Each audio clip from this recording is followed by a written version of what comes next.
اعوذ باللہ من الشیطان الرجیم بسم اللہ الرحمن الرحیم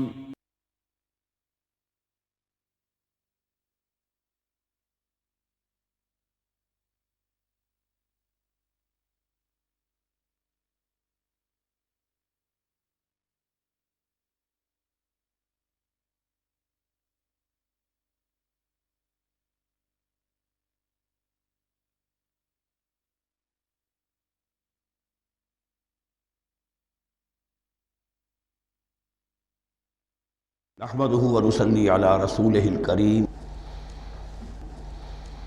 اما بعد فاعوذ بالله من الشيطان الرجيم بسم الله الرحمن الرحيم سيقول السفهاء من الناس ما ولاهم عن قبلتهم التي كانوا عليها قل لله المشرق والمغرب يهدي من يشاء الى صراط مستقيم صدق الله العظيم۔ اب یہ تحویل قبلہ کا مضمون براہ راست آ رہا ہے۔ اس کے لیے تمہیدی 2 رکوع ہم پڑھ چکے ہیں۔ حضرت ابراہیم کا تذکرہ جو معمار ہیں بیت اللہ کے، ابو الانبیاء ہیں، امام الناس ہیں، انہی کی ایک نسل بنی اسرائیل ہے، انہی کی ایک نسل بنی اسماعیل ہے۔ ان کا دین کیا تھا، اس کی بنیاد کیا تھی، انہوں نے اور خود ان کے پوتے حضرت یعقوب نے اپنی اولاد کو کس بات کی وصیت کی تھی، اب وہ اولاد مختلف پگڈنڈیوں پر چل کر کہاں کہاں پہنچ چکی ہے، یہ سارا پس منظر ہے اصل میں اس تحویل قبلہ کے لیے۔ اور تحویل قبلہ پر پورے 2 رکوع آ رہے ہیں۔ اس سے بسا اوقات یہ خیال پیدا ہوتا ہے، میرے ذہن میں بھی کبھی ہوتا تھا کہ یہ ایسی بڑی بات کیا تھی جس کے لیے قرآن مجید نے اتنے شد و مد کے ساتھ اور اس قدر تفصیل کے ساتھ بلکہ تکرار کے ساتھ بات کی۔ تو اصل میں اس کو یوں سمجھیے کہ ایک خاص مذہبی ذہنیت ہوتی ہے، اور وہ مذہبی ذہنیت یہ ہوتی ہے کہ اعمال کے ظاہر پر ان کی توجہ زیادہ مرکوز ہو جاتی ہے، اعمال کی جو روح ہے زیادہ اس کی طرف توجہ نہیں ہوتی۔ عوام الناس کا معاملہ یہی ہو جاتا ہے، ظواہر پر، رسومات پر، جو ظاہری شکلیں ہیں ان کی اہمیت، جو اصل دین ہے، روح دین ہے، جو مقاصد دین ہیں، ان کی طرف توجہ نہیں ہوتی۔ نتیجہ یہ ہوتا ہے کہ ظاہر میں ذرا سا فرق انہیں بہت محسوس ہوتا ہے، ذرا سا فرق ہو گیا، کسی نے رفع یدین کر لیا، قیامت آ گئی، معلوم ہوا یہ کوئی اور ہی آ گیا ہماری مسجد میں، یہ کون ہے، کسی نے آمین ذرا اونچا کہہ دیا، پھر قیامت آ گئی۔ یہ ساری چیزیں جو یہ خاص ایک ذہنیت ہوتی ہے۔ اس ذہنیت کے پس منظر میں یہ مسئلہ چھوٹا نہیں تھا۔ ایک تو یہ کہ جو قبائلی اور قومی پس منظر تھا اس کے حوالے سے سمجھیے، مکے میں جو لوگ ایمان لائے، ظاہر بات ہے ان سب کو عقیدت تھی خانہ کعبہ کے ساتھ، خود حضور کو تھی۔ آپ روتے ہوئے نکلے ہیں اور آپ نے یہ فرمایا تھا کہ اے کعبہ مجھے تجھ سے بڑی محبت ہے، لیکن تیرے یہاں کے رہنے والے مجھے یہاں رہنے نہیں دیتے۔ پھر یہ کہ وہ جو عقیدت اور محبت تھی وہ تمام ان مسلمانوں کے دلوں میں بھی تھی۔ مدینے میں آ کر آپ نے رخ بدل دیا۔ جب تک مکے میں تھے معلوم ہوتا ہے کہ حضور جب کھڑے ہوتے تھے نماز کے لیے تو آپ اس طرح کھڑے ہوتے تھے کہ بیک وقت استقبال قبلتین ہو جاتا تھا، یعنی جو جنوبی دیوار ہے ایک طرف وہ کونا ہے جس میں حجر اسود ہے، اور دوسری طرف وہ یمانی ہے، رکن یمانی جو یمن کی طرف ہے، جنوب کی طرف ہے۔ ادھر کوئی شخص کھڑا ہوگا اور وہیں پر انہی کے درمیان جو ہے جب طواف کیا جاتا ہے تو دعا مانگی جاتی ہے، ربنا آتنا فی الدنیا حسنۃ وفی الآخرۃ حسنۃ وقنا عذاب النار۔ باقی پورے طواف میں آپ جو چاہیں دعا مانگے، لیکن یہاں یہ دعا ہے خاص۔ اب اگر کوئی شخص ادھر کھڑا ہو کر نماز پڑھ رہا ہے تو کعبہ تو سامنے ہے ہی، ٹھیک سیت میں یروشلم بھی ہے۔ استقبال القبلتین، ایک ہی وقت میں 2 قبلوں کی طرف رخ ہو گیا۔ مدینہ میں آ کر معاملہ بدل گیا، مدینہ درمیان میں ہے، مکہ مکرمہ اس کے جنوب میں ہے اور یروشلم اس کے شمال میں ہے۔ اب جنوب کی طرف رخ کریں گے تو پیٹھ ہوگی یروشلم کی طرف، یروشلم کی طرف رخ کریں گے تو پیٹھ ہوگی کعبے کی طرف۔ اس میں امتحان ہو گیا ان لوگوں کا جو ایمان لائے تھے کہ آیا وہ محمد الرسول اللہ صلی اللہ علیہ وسلم کے فرمان کی پیروی کرتے ہیں یا اپنی پرانی عقیدتوں اور اپنی پرانی جو روایات ہیں ان کو زیادہ اہمیت دیتے ہیں۔ اللہ کا شکر ہے جو لوگ مکے سے آئے تھے ان کی اتنی تربیت ہو چکی تھی کہ ان میں سے کسی کے لیے کوئی مسئلہ پیدا نہیں ہوا۔ اقبال کا وہ مصرع پھر سنا رہا ہوں، بمصطفیٰ برساں خیش را کے دی ہموست اگر بہو نہ رسیدی تمام بولہ بیست۔ حالانکہ قرآن مجید میں کہیں منقول نہیں ہے کہ اللہ نے حکم دیا تھا، ہو سکتا ہے اللہ نے حضور کو وحی خفی کے ذریعے سے حکم دیا ہو، لیکن وحی جلی میں کہیں نہیں ہے کہ آپ کو حکم دیا گیا ہو کہ اب یروشلم کی طرف رخ کر کے نماز پڑھیے۔ یہ امتحان ہو گیا کہ رسول کا اتباع کتنا کچھ ہے۔ اب جب یہ حکم آیا اب امتحان ہو گیا جو مدینے میں رہنے والے جو ایمان لائے تھے ان کا، اس لیے کہ یہاں یہودی بھی تھے، بعض ان میں سے ایمان لائے، عبداللہ ابن سلام رضی اللہ تعالیٰ عنہ تھے، ان کو علماء میں سے تھے، لیکن جو اور دوسرے لوگ تھے وہ بھی زیر اثر تھے یہود کے علماء کے، ان کے دل میں بھی یروشلم کی عظمت تھی۔ اب جب انہیں رخ کرنا پڑا تو یہ ان کے ایمان کا امتحان ہو گیا۔ تو یہ بڑا امتحان تھا اس میں کہ جو سب کے لیے مثبت تھا، اور مسلمانوں میں سے بعض لوگوں کے دلوں میں یہ خیال بھی پیدا ہوا ہوگا اگر اصل قبلہ یہ تھا تو ہم نے اب تک جو نمازیں پڑھی ہیں وہ تو پھر ہم نے غلط اس پر پڑھی، ہماری اتنی سالوں کی کسی کو ایمان لائے ہوئے 10 برس ہو گئے، ہماری ان نمازوں کا کیا بنے گا؟ وہ نمازیں ضائع ہو گئیں تو نماز تو ایمان کا رکن رکین ہے، تو بڑی تشویش پیدا ہو گئی۔ اس کے ساتھ ہی ایک مسئلہ یہ پیدا ہوا سیاسی اعتبار سے کہ یہود اب تک تو یہ سمجھ رہے تھے کہ حضور نے اور مسلمانوں نے ہمارا قبلہ اختیار کر لیا ہے، تو گویا کہ ہمارے کیمپ فالوورز ہیں، ہمارا تو انہوں نے اتباع کیا ہے، لہذا ہمیں کوئی خاص اندیشہ نہیں ان کی طرف سے۔ لیکن اب جب قبلہ بدل گیا تو ان کے کان کھڑے ہو گئے کہ یہ تو پھر کوئی نئی اب ملت ہے اور نئی امت کی تشکیل ہو رہی ہے، لہذا ان کی طرف سے مخالفت جو تھی اس کے اندر شدت زیادہ پیدا ہو گئی۔ یہ سارے مضامین تھے کہ جو یہاں پر زیر بحث آ رہے ہیں۔ سَيَقُولُ السُّفَهَاءُ مِنَ النَّاسِ، بہت غیر معمولی ہے اس کا آغاز ہی اس آیت کا۔ ان قریب کہیں گے لوگوں میں سے احمق اور بے وقوف لوگ، مَا وَلَّاهُ مَنْ قِبْلَتِهِمُ الَّتِي كَانُوا عَلَيْهَا، کس چیز نے پھیر دیا انہیں اس قبلے سے کہ جس پر یہ تھے، یعنی یہ 16 مہینے نماز پڑھی ہے بیت المقدس کی طرف رخ کر کے یروشلم کی طرف، اب کس چیز نے پھیر دیا انہیں؟ قُلْ لِلَّهِ الْمَشْرِقُ وَالْمَغْرِبُ، دیکھیے وہی الفاظ جو 14ویں رکوع میں آئے تھے جو تمہید بن رہے تھے، کہہ دیجئے کہ اللہ ہی کے لیے ہے مشرق اور مغرب۔ گویا کہ شمال اور جنوب، مشرق و مغرب، شمال و جنوب، محاورے میں مشرق و مغرب زیادہ استعمال ہوتا ہے، سب اللہ کے ہیں، اللہ کسی سمت میں محدود نہیں ہے۔ یہدی من یشاء الی صراط مستقیم، وہ جس کو چاہتا ہے سیدھے راستے کی طرف ہدایت دے دیتا ہے۔ وَكَذَلِكَ جَعَلْنَاكُمْ، اب یہ خاص بات کہی جا رہی ہے، اے مسلمانوں تم اس تحویل قبلہ کو معمولی بات نہ سمجھو، یہ علامت ہے اس بات کی کہ اب تمہیں وہ حیثیت حاصل ہو گئی۔ وَكَذَلِكَ جَعَلْنَاكُمْ أُمَّةً وَسَطًا لِتَكُونُوا شُهَدَاءَ عَلَى النَّاسِ وَيَكُونَ الرَّسُولُ عَلَيْكُمْ شَهِيدًا، اب تمہارا فرض منصب یہ ہے کہ رسول نے جس دین کی گواہی تم پر دی ہے اپنے عمل سے، اپنے قول سے، اسی دین کی گواہی تمہیں دینی ہے اپنے قول سے اور اپنے عمل سے پوری نوع انسانی پر۔ اب تم لنک بن گئے ہو، اب تک نبوت کا سلسلہ جاری تھا، ایک نبی کی تعلیم ختم ہوئی، بگڑ گئی، تحریف ہو گئی، غائب ہو گئی، دوسرا نبی آ گیا، پھر کوئی تیسرا آ گیا، چلے آ رہے، لہذا ہر دور کے اندر اب وہ جو معاملہ تھا تسلسل کے ساتھ چل رہا تھا، اب یہاں نبوت ختم ہو رہی ہے محمد الرسول اللہ صلی اللہ علیہ وسلم پر، تو نوع انسانی تو ختم نہیں ہو رہی، ابھی قیامت تو نہیں آئی ہے، اب آگے لوگوں کو تبلیغ کرنا، ان تک دین پہنچانا، ان پر حجت قائم کرنا، ان کا احقاق حق اور ابطال باطل کا فریضہ سر انجام دینا، یہ کون کرے گا؟ تو پہلے تو ہمیشہ اللہ کی طرف سے وہی جبریل لائے اور نبی کے پاس آ گئے، نبی نے لوگوں کو سکھا دیا۔ اب یہ کہ اللہ سے جبریل لائے محمد کے پاس، محمد نے سکھایا تمہیں، اور تمہیں سکھانا ہے پوری نوع انسانی کو، تو تم اب وہ درمیانی لنک ہو۔ وَكَذَلِكَ جَعَلْنَاكُمْ أُمَّةً وَسَطًا لِتَكُونُوا شُهَدَاءَ عَلَى النَّاسِ وَيَكُونَ الرَّسُولُ عَلَيْكُمْ شَهِيدًا، یہ مضمون زیادہ کھلے گا چل کر سورہ حج کی آخری آیات میں۔ اسی طرح سے مراد یہ کہ تحویل قبلہ ایک مظہر ہے اس کا، اس سے اب تم اپنی ذمہ داریوں کا اندازہ کرو، صرف خوشیاں نہ مناؤ، جشن نہ مناؤ، بلکہ یہ کہ یہ ایک بہت بڑی ذمہ داری کا بوجھ ہے جو تم پر آ گیا۔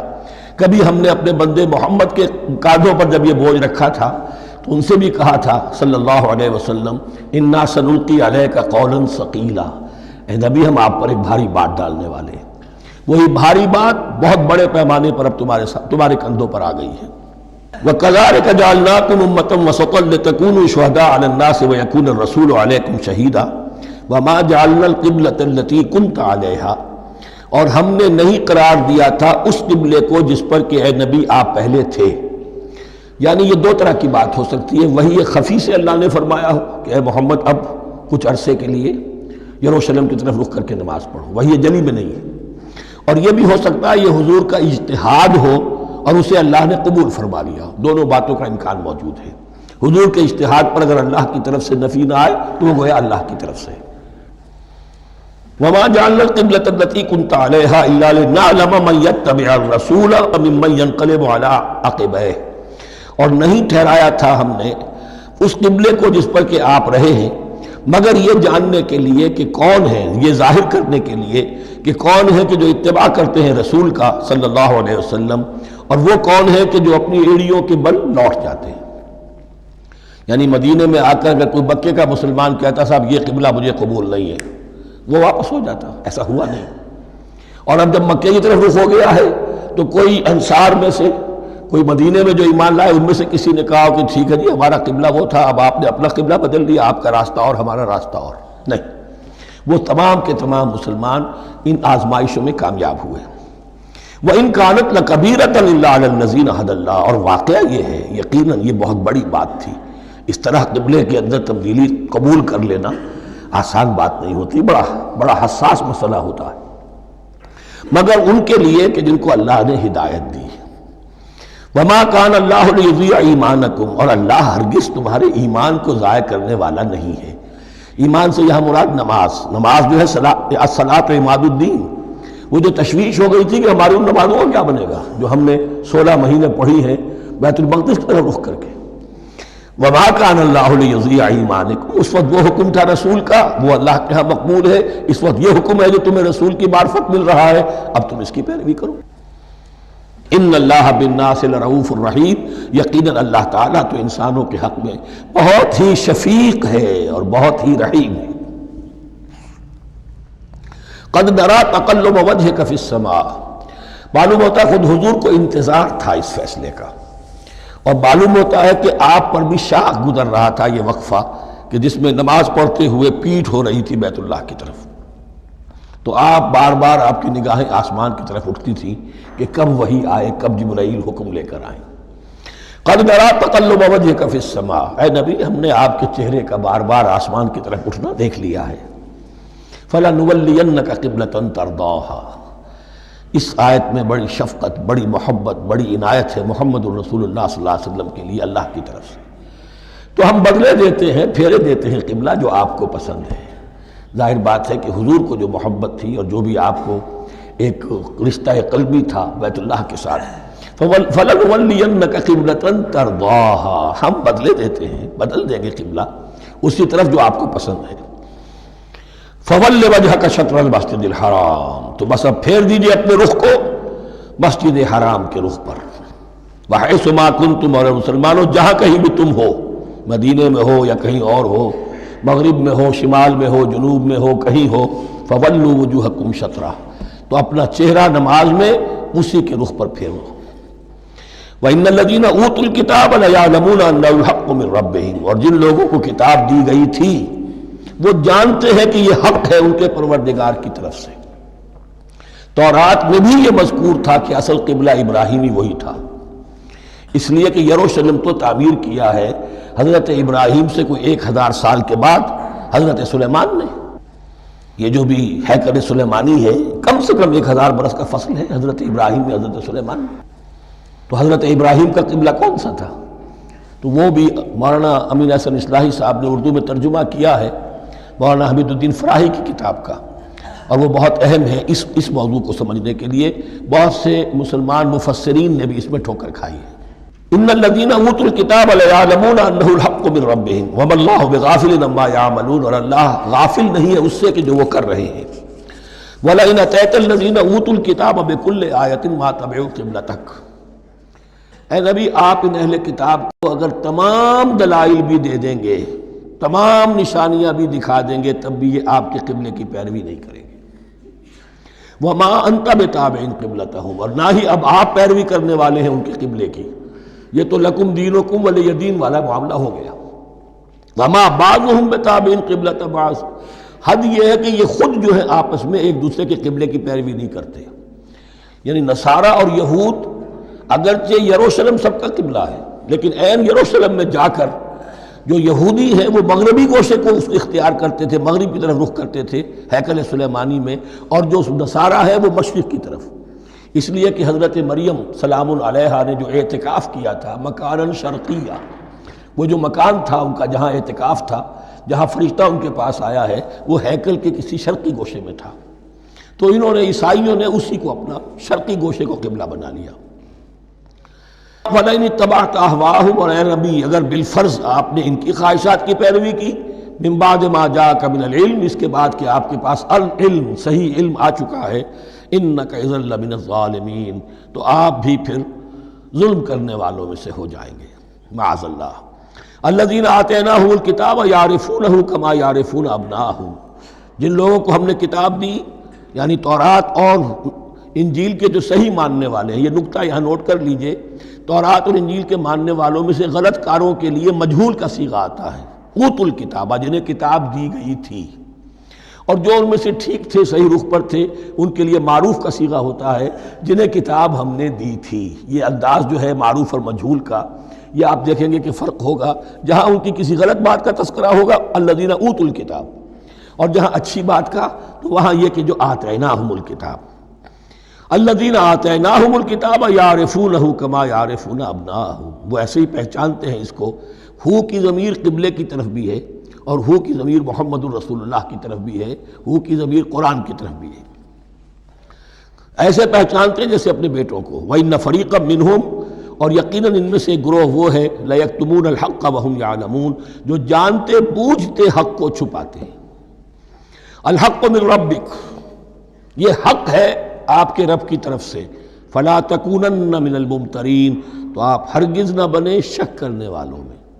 یہ حضور سے خطاب ہو رہا ہے، اور حضور کی وساطت سے اصل میں ہر مسلمان سے خطاب ہو رہا ہے، یہ بات ان سے کہی جا رہی ہے کہ اس میں کوئی شک اپنے پاس بتانے دو، یہ تو حق ہے تمہارے پروردگار کی طرف سے۔ وَلِكُلٍّ وِجْهَةٌ هُوَ مُوَلِّيهَا، ہر ایک کے لیے ہم نے ایک رخ معین کر دیا جس کی طرف کہ وہ رخ کرتا ہے۔ فَاسْتَبِقُوا الْخَيْرَاتِ، تو مسلمانوں تمہارے لیے ایک رخ تو ہم نے معین کر دیا بیت اللہ کا، ایک باطنی رخ کیا ہے؟ نیکیوں میں ایک دوسرے سے آگے بڑھنے کی کوشش کرو۔ ایک ہے ظاہر، نماز کا ظاہر ہے، آپ نے قبلے کی طرف رخ کر لیا ہے، آپ نے وضو کیا ہے، ایک نماز کا باطن ہے، خشوع ہے، خضوع ہے، حضور قلب حاصل ہے، رقت ہے، معلوم ہے کس کے سامنے حاضری ہے۔ اسی طریقے سے قبلہ ایک تو یہ ہے جو کہ کعبہ ہے، بیت اللہ ہے، ایک یہ فاستبقوا الخیرات، تم ہر نیکی کے اندر ایک دوسرے سے آگے بڑھنے کی کوشش کرو۔ اینما تکونوا یأتی بکم اللہ جمیعا، جہاں کہیں بھی ہوگے اللہ تم سب کو لے آئے گا، جمع کر دے گا۔ ان اللہ علی کل شیء قدیر، یقیناً اللہ تعالی ہر چیز پر قادر ہے۔ ومن حیث خرجت فول وجهک شطر المسجد الحرام، اور جدھر سے بھی آپ کا نکلنا ہو، کہیں سفر کریں، کہیں بھی جائیں، تو آپ اپنا رخ پھیر دیجئے مسجد حرام کی طرف۔ وَإِنَّهُ لَلْحَقُّ مِن رَبِّكَ، اور یہ یقیناً حق ہے آپ کے رب کی طرف سے۔ وَمَا اللَّهُ بِغَافِلٍ عَمَّا تَعْمَلُونَ، اور اللہ غافل نہیں اس سے کہ جو تم کر رہے ہو۔ یہاں بظاہر جو ہے کلام حضور سے ہے، اصل میں مسلمانوں سے خطاب ہے بواسطہ محمد صلی اللہ علیہ وسلم۔ وَمِنْ حَيْثُ خَرَجْتَ فَوَلِّ وَجْهَكَ شَطْرَ الْمَسْجِدِ الْحَرَامِ وَحَيْثُ مَا كُنْتُمْ فَوَلُّوا وُجُوهَكُمْ شَطْرَهُ، اور دیکھو جہاں بھی تم نکلو اپنا رخ کرو مسجد حرام کی طرف۔ امریکہ میں جاؤ تب بھی رخ ہوگا مسجد حرام کی طرف، روس میں جاؤ رخ تمہارا ہوگا مسجد حرام کی طرف۔ وَحَيْثُ مَا كُنْتُمْ، اور اے مسلمانوں جہاں کہیں بھی تم ہو، فَوَلُّوا وُجُوهَكُمْ شَطْرَهُ، تو اپنے چہروں کو پھیر دو اسی کے رخ پر۔ لِأَلَّا يَكُونَ لِلنَّاسِ عَلَيْكُمْ حُجَّةٌ، تاکہ نہ رہے لوگوں کے پاس تمہارے خلاف کوئی دلیل۔ اب اس بات کو سمجھ لیجئے کہ چونکہ تورات میں لکھا ہوا تھا کہ نبی آخر الزمان کا قبلہ کعبہ ہوگا، اگر حضور یہ قبلہ اختیار نہ کرتے تو علماء یہود حجت قائم کرتے مسلمانوں پر کہ دیکھو تورات میں تو یہ لکھا ہے اور انہوں نے وہ اختیار نہیں کیا. تو یہ گویا کہ ان کے اوپر اتمام حجت بھی ہو رہا ہے اور قطع عذر بھی ہو رہا ہے، ان کی حجت کی جڑ بھی کٹ رہی ہے. الا الذین ظلموا منہم، سوائے ان میں سے ان کے جو ظالم ہیں، اعتراض کرنے کے لیے لاکھ انہوں نے پھر بھی ہیلے بہانے بنائی لینے ہیں. فلا تخشوہم، تو اے مسلمانوں ان سے نہ ڈرو، واخشونی، مجھ سے ڈرو. وَلِأُتِمَّ نِعْمَتِي عَلَيْكُمْ، اور یہ جو تحویل قبلہ ہوئی ہے اور محمد الرسول اللہ صلی اللہ علیہ وسلم کی بعثت کی بنیاد پر ایک نئی امت کو شکل دی جا رہی ہے اور اسے اب امامت الناس سے سرفراز کیا جا رہا ہے، وراثت ابراہیمی اب اسے منتقل ہو گئی ہے. یہ اس لیے ہے وَلِأُتِمَّ نِعْمَتِي عَلَيْكُمْ، اپنی نعمت میں تم پر اس کا اتمام فرما دوں، مکمل کر دوں. وَلَعَلَّكُمْ تَهْتَدُونَ، اور تاکہ تم ہدایت یافتہ بن جاؤ. کما ارسلنا فیکم رسولا، جیسے کہ ہم نے بھیج دیا ہے تم میں ایک رسول. اب یہ دعا ابراہیم و اسماعیل یاد کر لیجئے. ربنا وبعث فیہم رسولا منہم یتلو علیہم آیاتک ویعلمہم الکتاب والحکمت ویزکیہم. اب گویا کہ وہاں تو دعا تھی اور یہ 3000 سال کے بعد اس دعا کا ظہور ہو رہا ہے بعثت محمدی کی شکل میں. کما ارسلنا فیکم رسولا منکم، جیسے کہ ہم نے بھیج دیا ہے تم میں رسول اپنا تم ہی میں سے. یتلو علیکم آیاتنا، وہ تلاوت کرتا ہے تم پر ہماری آیات. ویزکیکم، تمہیں پاک کرتا ہے، تزکیہ کرتا ہے تمہارا. ویعلمکم الکتاب والحکمہ، اور تمہیں تعلیم دیتا ہے کتاب و حکمت کی. ویعلمکم ما لم تکونوا تعلمون، اور تمہیں تعلیم دے رہا ہے ان چیزوں کی جو تمہیں معلوم نہیں تھی. یہاں ایک نقطہ بڑا اہم ہے، حضرت ابراہیم اور اسماعیل کی دعا میں جو ترتیب تھی یہاں اللہ نے اس کو بدل دیا ہے. وہاں کیا تھا؟ تلاوت آیات، تعلیم کتاب و حکمت، پھر تزکیہ. یہاں کیا ہے؟ تلاوت آیات، پھر تزکیہ، پھر تعلیم کتاب و حکمت. اب ظاہر بات ہے کہ حضرت ابراہیم اور حضرت اسماعیل نے جو بات کہی وہ بھی غلط تو نہیں ہو سکتی، لیکن ہم یہ کہہ سکتے ہیں کہ اس کی امپرووڈ فارم یہ ہے جو اللہ تعالیٰ کی طرف سے دی گئی، اس لیے کہ تزکیہ مقدم ہے. اگر نیت صحیح نہیں ہے تو تعلیم کتاب و حکمت مفید نہیں ہوگی بلکہ گمراہی میں اضافہ ہوگا. نیت کج ہے تو گمراہی بڑھتی چلی جائے گی. اور تزکیہ کا حاصل کیا ہے؟ نیت درست ہو جائے، اخلاص. نحن لہ مخلصون. اگر یہ نہیں ہے تو جتنا پڑھو گے، جتنے بڑے عالم ہوگے، شیطان بھی بن سکتے ہو. بڑے بڑے فتنے عالموں نے اٹھائے ہیں. یہ جو دین اکبری تھا یا دین الہی تھا، اکبر کے تو باپ دادا کو کبھی خیال نہیں آ سکتا تھا اس کا. یہ پٹی پڑھانے والے کون تھے؟ ابو الفضل اور فیضی جیسے علماء، بہت بڑے علماء. اسی طرح غلام احمد قادیانی، اس کو اصل میں جو بھی پٹیاں پڑھائی ہیں وہ تو پڑھائی حکیم نور الدین نے جو بہت بڑا عالم تھا، اہل حدیث عالم تھا.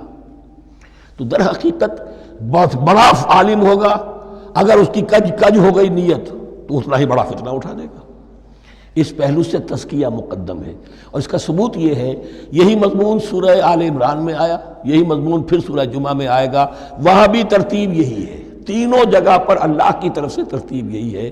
یتلو علیکم آیاتنا ویزکیکم، تمہیں ہماری آیات پڑھ کر سنا رہا ہے اور تمہارا تزکیہ کرتا ہے. ویعلمکم الکتاب والحکمہ، اور اس تزکیے کے بعد پھر تعلیم کتاب و حکمت. ویعلمکم ما لم تکونوا تعلمون، اور تمہیں سکھا رہا ہے جو کچھ علم تمہیں حاصل نہیں تھا. فاذکرونی اذکرکم، بس مجھے یاد رکھو، میں تمہیں یاد رکھوں گا. یہ بہت بڑا میثاق ہے اور بہت بڑا وعدہ ہے، بہت بڑا وعدہ. اور یہاں تک حدیث میں پھر اس کی شرح آئی ہے، میرا بندہ اگر مجھے اپنے دل میں یاد کرتا ہے میں بھی اسے اپنے جی میں یاد کرتا ہوں. اور میرا بندہ اگر میرا ذکر کسی محفل میں کرتا ہے تو میں اس سے بہت اعلیٰ محفل میں اس کا ذکر کرتا ہوں. اس کی محفل تو بہت بلند و بالا ہے، ملائے اعلیٰ کی محفل ہے، فرشتے ملائکہ مقربین کی محفل ہے. خدا خود میر محفل بود اندر لامکا خسرو، محمد شمع محفل بود شب جائے کہ من بودم. اب خسرو کس عالم میں تھے جب یہ شعر کہہ گئے ہیں؟ تو بہرحال ہے تو صحیح، ایک محفل تو ہے. میں اس سے بڑی بہتر محفل میں ان کا تذکرہ کرتا ہوں. فاذکرونی اذکرکم واشکروا لی ولا تکفرون، اور میرا شکر کرو، میری نعمتوں کا ادراک کرو، اس کا شعور حاصل کرو، اس پر زبان سے بھی شکر ادا کرو، اپنے عمل سے بھی، جوارح سے بھی ان نعمتوں کا حق ادا کرو. یہاں وہ 18 رکوع ختم ہو گئے، نصف اول اس سورہ مبارکہ کا مکمل ہو گیا۔ اب آگے سے خطاب ہے یا ایھا الذین آمنوا، ایک نئی امت آ گئی، چارٹر اس کا آ گیا۔ کیوں بنایا گیا تمہیں؟ لتکونوا شہداء علی الناس ویکون الرسول علیکم شہیدا، تم اب لنک ہو ہمیشہ ہمیش کے لیے محمد اور پوری نوع انسانی کے درمیان۔ اسی لیے وہ حدیث بھی تو ہے جو علماء حق ہوتے ہیں ان کے بارے میں فرمایا علماء امتی کا انبیاء بنی اسرائیل، میری امت کے علماء کا مقام وہی ہے جو بنی اسرائیل کے علماء کا، اس لیے کہ اب نبوت تو ختم ہو گئی محمد پر صلی اللہ علیہ وسلم، لیکن یہ کتاب تو ہے، اس کا پہنچانا تو ہے، اس کو عام تو کرنا ہے، حجت تو قائم کرنی ہے، اور صرف تبلیغ سے نہیں عمل کر کے دکھانا ہے، وہ نظام قائم کر کے دکھانا ہے جو محمد عربی نے قائم کیا صلی اللہ علیہ وسلم، تب حجت قائم ہوگی۔ اس کے لیے تمہیں قربانیاں دینی ہوں گی، مشکلیں جھیلنی ہوں گی، جان و مال کا نقصان برداشت کرنا ہوگا، آرام سے گھر بیٹھے ٹھنڈے پیٹوں کفر جگہ نہیں چھوڑ دے گا اور حق نہیں آ جائے گا۔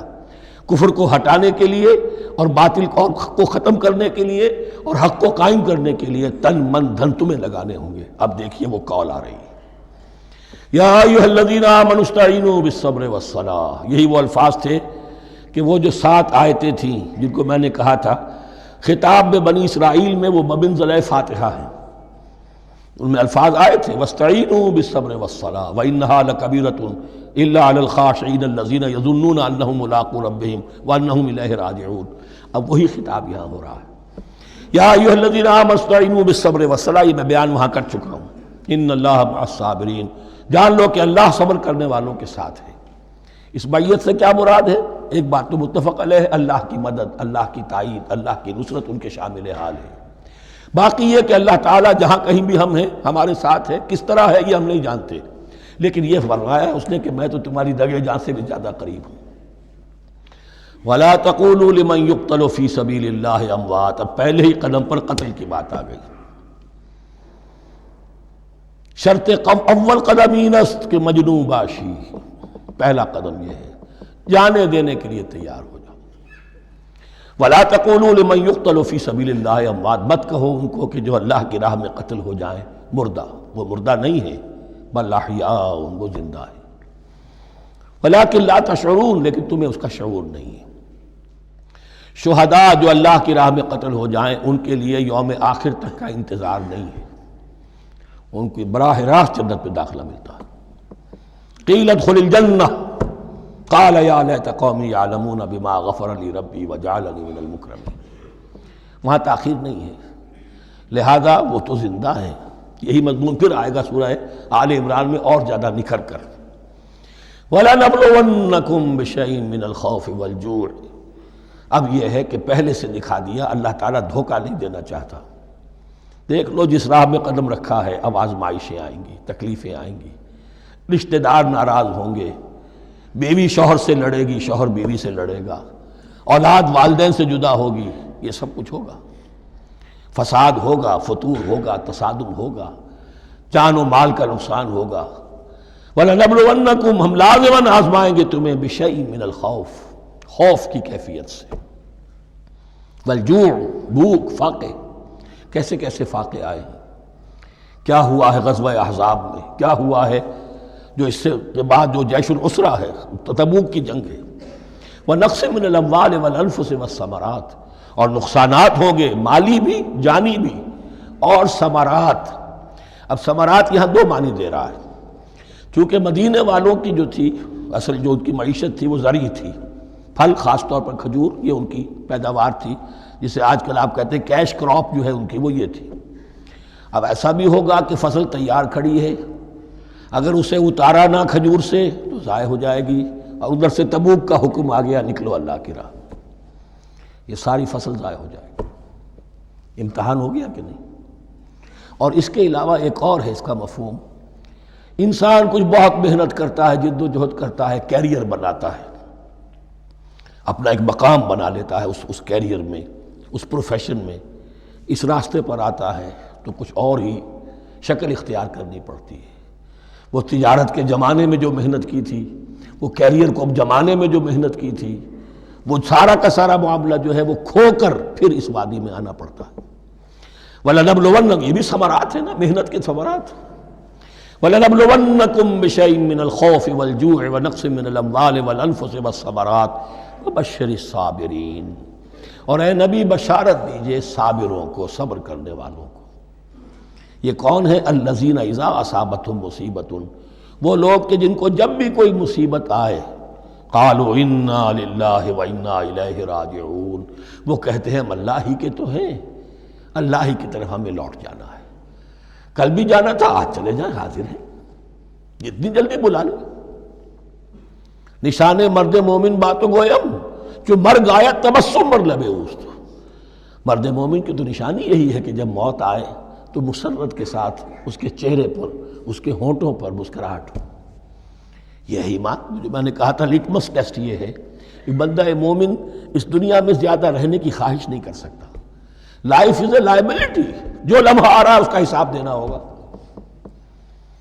تو جتنی عمر بڑھ رہی ہے حساب بڑھ رہا ہے۔ It's not an asset, it's a liability. اور الدنیا سجن المومن و جنت الکافر، یہ تو مومن کے لیے ایک قید خانہ ہے، ہاں کافروں کی جنت ہے۔ وَبَشِّرِ الصَّابِرِينَ الَّذِينَ إِذَا أَصَابَتْهُمْ مُصِيبَةٌ قَالُوا إِنَّا لِلَّهِ وَإِنَّا إِلَيْهِ رَاجِعُونَ أُولَٰئِكَ عَلَيْهِمْ صَلَوَاتٌ مِّن رَّبِّهِمْ وَرَحْمَةٌ، یہ ہیں وہ لوگ کہ جن پر ہر وقت اللہ کی عنایتوں کا نزول ہوتا رہتا ہے اور رحمت کی بارش ہوتی رہتی ہے۔ وَأُولَٰئِكَ هُمُ الْمُهْتَدُونَ، اور یہی لوگ ہیں ہدایت یافتہ، جنہوں نے واقعتاً ہدایت کو اختیار کیا ہے۔ اور جو ایسے مرحلے پر ٹھٹک کر کھڑے رہ جائیں، پیچھے رہ جائیں، پیچھے بیٹھ جائیں، پیٹھ موڑ لیں، وہ گویا کہ ختم ہوا ان کا معاملہ۔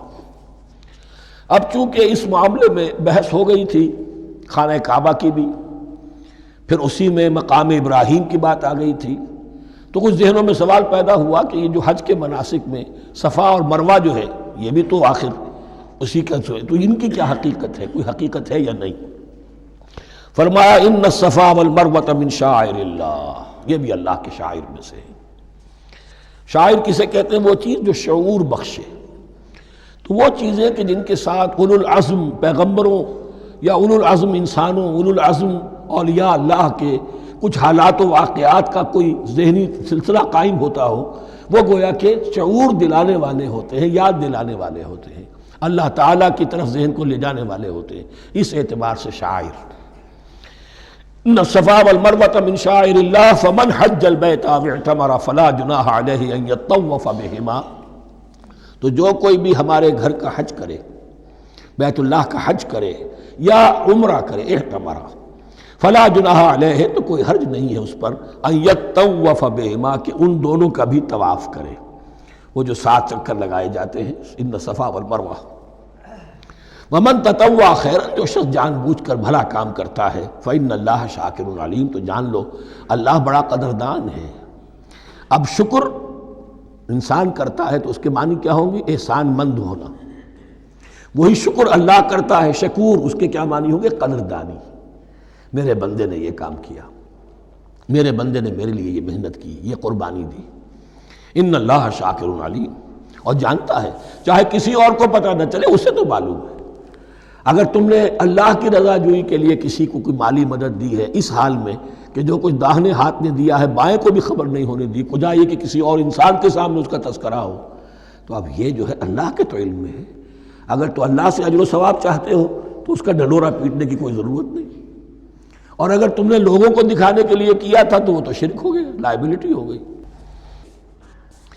ان الذین یکتمون ما انزلنا من البینات، اب یہاں پھر کچھ آخری یوں سمجھیے کہ یہ اب جس کو کہتے ہیں موپنگ اپ آپریشن، بات مضمون تو پورا ختم ہو گیا لیکن کچھ نہیں صحیح چیزیں ابھی ہیں سابقہ امت مسلمہ کے بارے میں کہنے کی، وہ مزید ایڈ کی جا رہی ہیں۔ ان الذین یکتمون ما انزلنا من البینات والہدی من بعد ما بیناہ للناس فی الکتاب اولئک یلعنهم اللہ یلعنهم اللاعنون، یقیناً وہ لوگ جو چھپاتے ہیں اس شے کو جو ہم نے نازل کی ہے بینات میں سے اور ہدایت میں سے، اس کے بعد کہ ہم نے ان کو واضح کر دیا ہے لوگوں کے لیے کتاب میں، وہ لوگ ہیں کہ جن پر لعنت کرتا ہے اللہ، اور لعنت کرتے ہیں تمام لعنت کرنے والے۔ یعنی علم ایک بہت بڑی جو ہے امانت ہے، اس علم کا چھپانا، کتمان حق، ہم آیت پڑھ آئے ہیں وَمَنْ أَظْلَمُ مِمَّنْ يَكْتُمُ شَهَادَةً عِنْدَهُ مِنَ اللَّهِ، اگر اللہ کی طرف سے کوئی گواہی کسی کے پاس ہے اور وہ اسے چھپا لے تو اس سے بڑا ظالم کون ہوگا؟ اب انہی کی وضاحت ہو رہی ہے، کیسی کیسی کھلی شہادتیں تورات اور انجیل میں تھیں اور ان کو یہ چھپائے پھر رہے ہیں۔ ان الذين يكتمون ما انزلنا من البينات والهدى من بعد ما بيناه للناس في الكتاب اولئك يلعنهم الله ويلعنهم اللاعنون الا الذين تابوا واصلحوا وبينوا، سوائے ان کے کہ جو توبہ کرے، رجوع کرے اور اپنی اصلاح کر لے اور اب واضح کرے وہ شے کہ جو انہوں نے چھپائی ہوئی تھی اسے ظاہر کرے۔ فاولئک اتوب علیہم، تو ان کی توبہ میں قبول کروں گا اور ان کی طرف میں نگاہ التفات میں اپنی پھر ان کی طرف متوجہ کر دوں گا۔ وَأَنَا التَّوَّابُ الرَّحِيمُ، اور میں تو ہوں ہی توبہ کا قبول کرنے والا اور رحم فرمانے والا۔ إِنَّ الَّذِينَ كَفَرُوا وَمَاتُوا وَهُمْ كُفَّارٌ، یقیناً جن لوگوں نے کفر کیا اور وہ مرے اسی حال میں کہ کفر پر قائم تھے، أُولَئِكَ عَلَيْهِمْ لَعْنَةُ اللَّهِ وَالْمَلَائِكَةِ وَالنَّاسِ أَجْمَعِينَ، ان پر تو لعنت ہے اللہ کی بھی اور فرشتوں کی بھی اور تمام انسانوں کی بھی۔ خالدین فیہا، اس لعنت کی کیفیت میں وہ اب ہمیشہ رہیں گے۔ لا یخفف عنہم العذاب، نہ ان پر سے عذاب کے اندر کوئی کمی کی جائے گی، ولا ہم ینظرون، نہ انہیں کوئی مہلت ملے گی کہ عذاب کا تسلسل ذرا سی دیر کے لیے وقفہ ہو جائے، سانس لینے کی مہلت مل جائے۔ ولا ہم ینظرون۔ وَإِلَٰهُكُمْ إِلَٰهٌ وَاحِدٌ، سن لو تمہارا الہ اور معبود ایک ہی الہ ہے۔ لا الہ الا هو الرحمن الرحیم، اس کے سوا کوئی الہ نہیں ہے اور وہ رحمان ہے اور رحیم ہے۔ اب جو آیت آ رہی ہے اس کے پڑھنے سے پہلے ایک بات سمجھ لیجئے کہ یہ جو اب 22 رکوعوں کا مضمون ہم پڑھ رہے ہیں، مجھے یہ بات آج شروع میں واضح کرنی چاہیے تھی، اس میں ترتیب کیا ہے۔ میں پہلے عرض کر چکا ہوں کہ پہلے 18 رکوعوں کی تقسیم ورٹیکل کی ہے ہم نے، 18 کو 4 رکوع ادھر، 10 درمیان میں، پھر 4 ادھر۔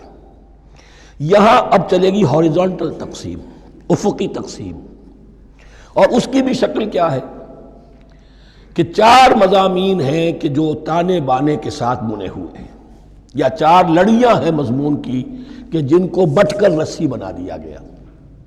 وہ 4 مضامین کیا ہیں؟ مسلمانوں سے خطاب میں ان کے لیے عبادات اور احکام اور شرائع، یہ واجب ہے، یہ کرنا ہے، یہ حلال ہے، یہ حرام ہے، نماز فرض ہے، روزہ فرض ہے، وغیرہ وغیرہ۔ اور 2 لڑیاں جہاد، جہاد بالمال، جہاد بالنفس۔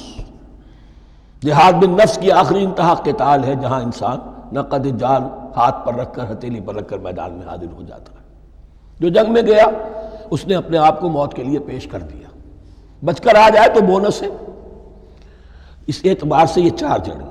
شریعت کو 2 حصوں میں تقسیم کیجئے، عبادات اور پھر بقیہ احکام شریعت، معاملات، جن میں خاص طور پر شوہر اور بیوی کا تعلق جو ہے وہ سب سے اہم ہے۔ لہذا اس صورت میں آپ دیکھیں گے تفصیلی احکام آئیں گے آئلی قوانین کے ضمن میں۔ دوسری طرف جہاد بالمال یعنی انفاق، اللہ کی راہ میں خرچ کرنا، اور جہاد بالنفس جس کی آخری منزل قتال۔ اب یہ 4 لڑیاں اس طرح سے ہیں، فرض کیجئے ایک لال لڑی ہے، ایک پیلی ہے، ایک نیلی ہے، ایک ہری ہے، ان کو بٹ دیا گیا ہے۔ جب ایک طرف سے دیکھیں گے تو کٹا پھٹا نظر آئے گا، رنگ لال نظر آیا، پھر پیلا نظر آیا، پھر نیلا نظر آیا، پھر ہرا، پھر لال، پھر نیلا، پھر پیلا، پھر ہرا۔ تو ایسا معلوم ہوگا جیسے کٹے پھٹے ہیں مضامین۔ لڑیاں کھول دیجئے، معلوم ہوگا ایک لڑی وہ بھی بڑی مسلسل ہے، جہاد بالمال کی، ایک لڑی ہے جہاد بالنفس یعنی قتال کی، ایک لڑی ہے جو عبادات کی، ایک لڑی ہے معاملات کی اور شریعت کے احکام کی۔ یہ 4 لڑیاں، اور یہ تانے بانے کی طرح بنی ہوئی ہیں، لیکن اسی بنتی میں بہت بڑے حسین پھول موجود ہیں۔ طویل آیات اور طویل آیات، عظیم ترین آیات قرآن مجید کی، ان میں سے اب ایک آیت یہاں آ رہی ہے۔ اس کو میں نے عنوان دیا ہے آیت الآیات۔ ان فی خلق السماوات والارض واختلاف اللیل والنہار والفلک التي تجری فی البحر بما ينفع الناس وما انزل اللہ من السماء من ماء فاحیا به الارض بعد موتها وبث فيها من كل دابة وتصریف الرياح والسحاب المسخر بین السماء والارض لآیات لقوم یعقلون۔ اتنے فینومینا آف نیچر کسی ایک آیت میں جمع نہیں ہے قرآن۔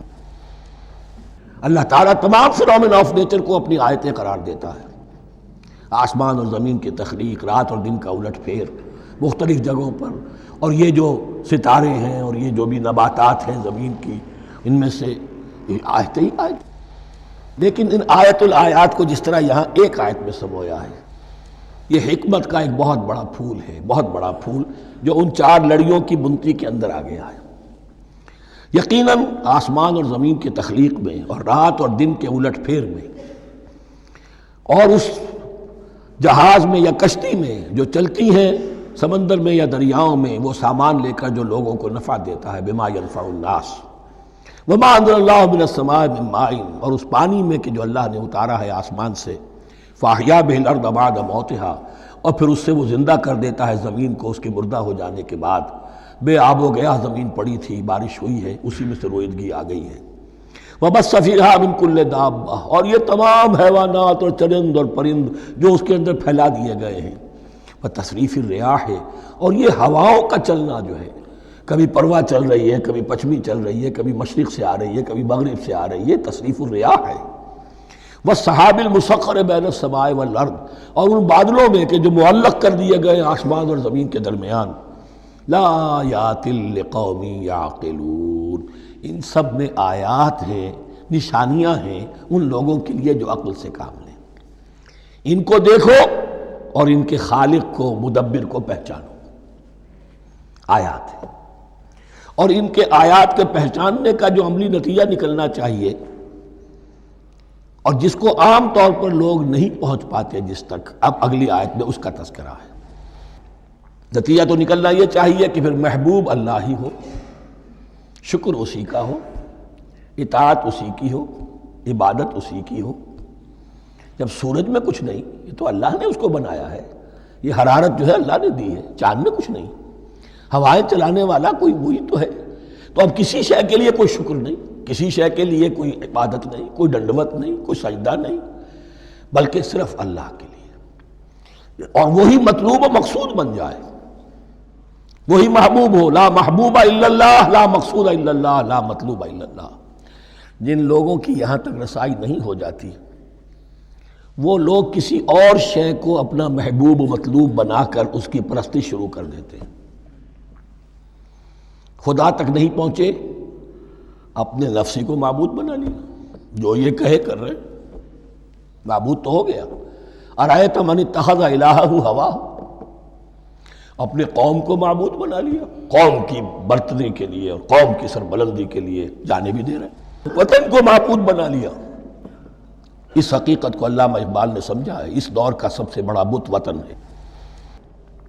اس دور میں میں اور ہے، جام اور ہے، جم اور، ساقی نے بنا کی روش لطف و ستم اور، تہذیب کے آزر نے ترشوائے صنم اور، مسلم نے بھی تعمیر کیا اپنا حرم اور، ان تازہ خداؤں میں بڑا سب سے وطن ہے، جو پیرہن اس کا ہے وہ مذہب کا کفن ہے۔ نیشنلزم، ٹیریٹوریل، وطنی قومیت، وطن کی جے، یہ معبود بنائے بیٹھے۔ تو اب یہاں سنیے، وَمِنَ النَّاسِ، اور لوگوں میں سے کچھ ایسے بھی ہیں، مَن يَتَّخِذُ مِن دُونِ اللَّهِ أَندَادًا، جو اللہ کو چھوڑ کر کچھ اور چیزوں کو اس کا مد مقابل بنا دیتے ہیں۔ وطن کو بنا لیا، قوم کو بنا لیا، ہیومنزم، انسانیت، نوع انسانی، ہم اس کے خدمتگار ہیں، ہم اس کی بہتری کے لیے کام کر رہے ہیں، یہ بھی ایک معبود بن گیا۔ اور سب سے گھٹیا انسان وہ ہے کہ اپنے ہی حسن کا دیوانہ بنا پھرتا ہوں، اپنا ہی نفس ہے، اسی کے گر چکر لگا رہا ہے، وہی حریم ہے اس کا، وہی حرم ہے اس کا، اور وہ طواف کر رہا ہے اپنے نفس کا، تو وہ بھی تو اس کا ایک معبود ہے۔ لوگوں میں سے وہ بھی ہیں کہ جو اللہ کو چھوڑ کر کسی اور چیز کو اس کا مد مقابل بنا دیتے ہیں۔ یحبونہم کحب اللہ، اور ان سے محبت کرنے لگتے ہیں جیسی کہ اللہ سے کرنی چاہیے۔ یہ فلسفہ ہے اصل میں، ہندی میں اسے آدرش کہتے ہیں، عربی میں نصب العین، انگلش میں آئیڈیل۔ ہر باشعور انسان کسی شے کو اپنا آئیڈیل بناتا ہے اور اس سے پھر محبت کرتا ہے، اس کے لیے جیتا ہے، اس کے لیے مرتا ہے، قربانیاں دیتا ہے، ایثار کرتا ہے، قوم کے لیے قربانی، وطن کے لیے قربانی، فلاح کے لیے قربانی، خود اپنی ذات کے لیے قربانی۔ یحبونہ کحب اللہ، یہ سارے کام تو اللہ کے لیے کرنے کے تھے۔ جیو اللہ کے لیے، مرو اللہ کے لیے، محبت اس سے کرو۔ ان صلاتی و نسکی و محیای و مماتی للہ رب العالمین۔ تم نے اپنی یہ ساری نسبتیں کسی اور شے کے ساتھ وابستہ کر دی، تم نے اللہ کا مد مقابل تراش لیا۔ می تراشت فکر ما ہر دم خدا بندے دیگر، رست از یک بند تا افتاد در بندے دیگر۔ انسان معبود تراشتا رہتا ہے اپنے ذہن سے، اور ان کے لیے محبت کرتا ہے، جانیں دیتا ہے، قربانیاں دیتا ہے۔ وَمِنَ النَّاسِ مَن يَتَّخِذُ مِن دُونِ اللَّهِ أَندَادًا يُحِبُّونَهُمْ كَحُبِّ اللَّهِ، یہ مضمون بھی سورہ حج میں زیادہ واضح ہوگا۔ وَالَّذِينَ آمَنُوا أَشَدُّ حُبًّا لِلَّهِ، پھر یہ لٹمس ٹیسٹ کا لفظ میری زبان پر آ رہا ہے، اور جو لوگ واقعتاً صاحب ایمان ہوتے ہیں ان کی شدید ترین محبت ہوتی ہے اللہ کے ساتھ۔ اگر یہ نہیں ہے، اگر یہ نہیں تو بابا پھر سب کہانیاں ہیں۔ کوئی شے اللہ سے زیادہ محبوب ہو گئی وہ تمہاری معبود ہے، تم نے اللہ کو چھوڑ دیا، چاہے وہ دولت ہی ہے۔ تعس عبد الدینار و عبد الدرہم، ہلاک و برباد ہو جائے درہم و دینار کا بندہ۔ نام عبد الرحمن ہے، حقیقت میں عبد الدینار ہے۔ دینار آنا چاہیے، حرام سے آئے، حلال سے آئے، جائز سے آئے، ناجائز سے آئے، تو معبود اللہ نہیں ہے، معبود دینار ہے۔ ہندو نے یہ کیا کہ لکشمی دیوی کی ایک مورتی بنا کر پوجنا شروع کر دیا۔ یہ لکشمی دیوی اگر ذرا مہربان ہو جائے گی دولت آ جائے گی۔ ہم نے کہا ہٹاؤ اس درمیان کے لنک کو، سیدھے ہی دولت کو کیوں نہ پوجو، پیٹرو ڈالر کو پوجو، ڈالر کو پوجو، ترک وطن کرو، ماں باپ کو چھوڑو یہاں سسکتا ہوا کہ مر رہے ہیں اور کوئی ان کا بیٹا ان کی بیٹی ان کے پاس نہیں، کس لیے؟ ڈالر۔ کون معبود ہوا؟ وَمِنَ النَّاسِ مَن يَتَّخِذُ مِن دُونِ اللَّهِ أَندَادًا يُحِبُّونَهُمْ كَحُبِّ اللَّهِ وَالَّذِينَ آمَنُوا أَشَدُّ حُبًّا لِلَّهِ وَلَوْ يَرَى الَّذِينَ ظَلَمُوا إِذْ يَرَوْنَ الْعَذَابَ أَنَّ الْقُوَّةَ لِلَّهِ جَمِيعًا، اور کاش کہ دیکھ لیتے یہ لوگ جو اس شرک میں اور اس گناہ میں مبتلا ہیں، ظلم شرک کے معنی، جب وہ دیکھیں گے عذاب کو اور یہ بات واضح ہو جائے گی کہ قوت تو ساری کی ساری اللہ کے ہاتھ میں ہے، کسی کے پاس کچھ نہیں۔ وَأَنَّ اللَّهَ شَدِيدُ الْعِقَابِ، اور یہ کہ اللہ سزا شدید العذاب، اللہ سزا دینے میں بہت سخت ہے۔ اس وقت آنکھ کھلے گی تو فائدہ کیا ہوگا؟ اب آنکھ کھلے تو فائدہ ہے۔ اِسْتَبَرَّأَ الَّذِينَ اتُّبِعُوا مِنَ الَّذِينَ اتَّبَعُوا، اب انسانی معاشرے کے اندر یہ ہوتا ہے، کچھ لوگ ہوتے ہیں لیڈر لوگ جو اپنے پیچھے لوگوں کو لگا لیتے ہیں، چاہے ڈیماگوگز ہوں، چاہے مذہبی جو ہے وہ مسندوں کے والی ہوں، اپنے پیچھے لگاتے ہیں، اور ان کے پیچھے لگنے والے جو ہیں وہ یہ سمجھتے ہوئے ان کی عزت بھی ہے، ان کا احترام بھی ہے، ان کے نیچے دبے بھی ہوئے، ان کا پیچھے پیچھے چلتے ہیں۔ قیامت کے دن وہ تبرہ کریں گے، ان تم نے ہمیں مروایا، ہم تمہاری پیروی کرتے رہے، ہم نے سمجھا تم جو کہہ رہے ہو وہ ٹھیک ہے، ہم نے تمہیں اپنا لیڈر مانا۔ اب وہ اعلان برات کریں گے، اللہ ہمارا ان سے کوئی تعلق نہیں۔ استبرأ الذین اتبعوا، اور اس کے جواب میں پھر وہ کریں گے ہمارا تم سے کوئی تعلق نہیں۔ اس روز کے جن لوگوں کا اتباع کیا گیا تھا دنیا میں، لیڈر لوگ، وہ ان لوگوں سے جنہوں نے پیروی کی تھی ان سے تبرہ کریں گے۔ وَرَأَوُا الْعَذَابَ وَتَقَطَّعَتْ بِهِمُ الْأَسْبَابُ، اور وہ دیکھ لیں گے عذاب کو، نگاہوں کے سامنے جہنم آ جائے گی اور تمام رشتے منقطع ہو جائیں گے۔ یوم یفر المرء من اخیہ وامہ وابیہ وصاحبتہ وبنیہ لکل امرئ منہم یومئذ شأن یغنیہ یود المجرم لو یفتدی من عذاب یومئذ ببنیہ وصاحبتہ واخیہ وفصیلتہ التی تؤویہ ومن فی الارض جمیعا ثم ینجیہ۔ ہر انسان چاہے گا میرے باپ کو، بیٹے کو، بھائی کو، ماں کو، بیوی کو، اولاد کو، تمام انسانوں کو جھونک دو جہنم میں، خدا کے لیے کسی طرح مجھے بچا لو۔ تقطعت بہم الاسباب، سارے رشتے منقطع ہو جائیں گے، جن رشتوں کی وجہ سے حرام کو حلال اور حلال کو حرام کر رہے ہو، جن کی دلجوئی کے لیے حرام کی کمائی کرتے ہو، جن کی دلجوئی کے لیے دین کے راستے سے آگے نہیں بڑھ رہے ہو، دین کے راستے میں بیوی ناراض نہ ہو جائے، گھر والے ناراض نہ ہو جائیں. بتقطعت بہم الاسباب، یہ سارے رشتے یہیں تک کے لیے ختم ہو جائیں. وقال الذین اتبعوا، اور جو ان کے پیروکار تھے وہ کہیں گے لو ان لنا کرۃ، اگر کہیں ہمیں دنیا میں لوٹنا نصیب ہو جائے، فنتبرأ منہم کما تبرؤوا منا، تو ہم بھی ان سے اسی طرح برات کریں گے جیسے آج یہ ہم سے برات کر رہے ہیں. کذالک یریہم اللہ اعمالہم حسرات علیہم، اس طرح اللہ ان کو دکھائے گا ان کے اعمال حسرتیں بن جائیں گی. کاش کہ ہم نے سمجھا ہوتا، کاش کہ ہم نے ان کی پیروی نہ کی ہوتی، کاش کہ ہم نے ان کو اپنا لیڈر اور اپنا ہادی اور رہنما نہ مانا ہوتا. وما ہم بخارجین من النار، لیکن وہ اب آگ سے نکلنے والے نہیں ہوں گے. یا ایھا الناس کلوا مما فی الارض حلالا طیبا ولا تتبعوا خطوات الشیطان انہ لکم عدو مبین. اے لوگو، زمین میں جو کچھ حلال اور طیب ہے، حلال ہے اور پاک ہے، صاف ستھری چیز اور حلال چیز، وہ کھاؤ، اور شیطان کے نقش قدم کی پیروی نہ کرو. انہ لکم عدو مبین، یقیناً وہ تمہارے لیے کھلا دشمن ہے. یہ بحث اصل میں کھلے گی سورہ انعام میں جا کر. وہاں عرب میں یہ رواج تھا، بتوں کے نام پر کوئی جانور چھوڑ دیتے تھے، جیسے ہندوؤں میں بھی تھی رواج، ہم نے تو بچپن میں دیکھا ہے. کوئی سانڈ چھوڑ دیا، کسی کے کان جو ہے وہ چیر دیے، یہ فلاں بت کے لیے ہے، فلاں دیوی کے لیے ہے.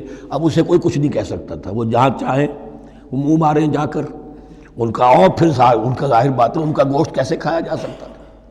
تو عرب میں بھی یہ رواج تھے، اور ابھی تک اس کے کچھ نہ کچھ ریزیڈول ایفیکٹس تھے. آباء و اجداد کی جو رسمیں چلی آ رہی ہوں وہ آسانی سے جو ہے وہ چھوٹتی نہیں ہیں، کچھ نہ کچھ اثرات رہتے ہیں، جیسے آج تک ہمارے ہاں ہندوانہ اثرات موجود ہیں. تو ایسے لوگوں سے کہا جا رہا ہے کہ یہ تمام حرمتیں جو تمہارے ان لوگوں نے مشرکین نے بنا لی تھی، یہ جانور حرام، یہ جانور حرام ہو گیا، اسے فلاں کے نام پر نامزد کیا ہے، اس اونٹ کی جو ہے اتنی اونٹنیوں کے ساتھ جفتی ہو چکی ہے، اب بس اس کو خالی کر دو، چھوڑ دو، نہ اس کے اوپر سواری کی جائے گی اور نہ اس کا گوشت کھایا جائے گا. یہ کوئی نہیں ہے، جو چیز حلال ہے اصلاً اور طیب ہے کھاؤ. انما یامرکم بالسوء والفحشاء، یقیناً شیطان تمہیں حکم دیتا ہے بدی کا اور بے حیائی کا. وان تقولوا علی اللہ ما لا تعلمون، اور اس کا کہ تم کہو اللہ کی طرف نسبت کر کے جو تم جانتے نہیں ہو، کہ اللہ نے حرام کیا. بھائی تمہیں کہاں معلوم؟ کوئی دلیل لاؤ، کسی کتاب میں دکھاؤ کہ اللہ نے یہ چیز حرام کر دی. وَإِذَا قِيلَ لَهُمُ اتَّبِعُوا مَا أَنزَلَ اللَّهُ قَالُوا بَلْ نَتَّبِعُ مَا أَلْفَيْنَا عَلَيْهِ آبَاءَنَا، اور جب ان سے کہا جاتا ہے اتباع کرو اس کی جو اللہ نے نازل کیا ہے، قالوا، وہ کہتے ہیں بل نتبع ما ألفينا عليه آباءنا، ہم تو پیروی کریں گے اس کی جس پر ہم نے پایا اپنے آباء و اجداد کو.